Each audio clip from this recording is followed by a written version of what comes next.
trending social media ang umano'y makahulugang pahayag ni Vice Ganda na agad na pinag-usapan ng mga netizens.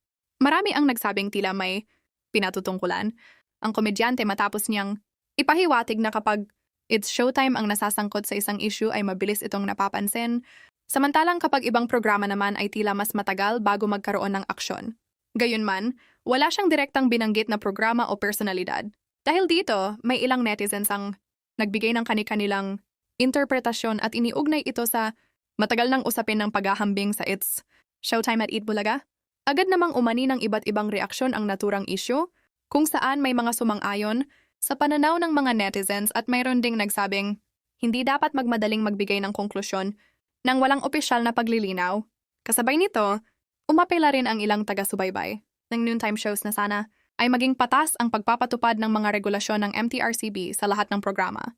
Ayon sa kanila, nararapat lamang na pare-pareho ang pamantayan anuman ang network o programang sangkot upang maiwasan ang pagdududa ng publiko.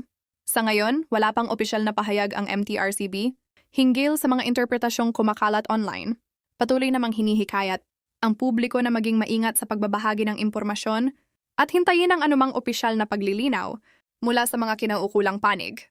Habang patuloy ang mainit na talakayan sa social media, nananatiling sentro ng usapan ang naging pahayag ni Vice Ganda at ang panawagan ng ilang netizens para sa pantay at makatarungang pagpapatupad ng mga alituntunin sa lahat ng programa sa telebisyon.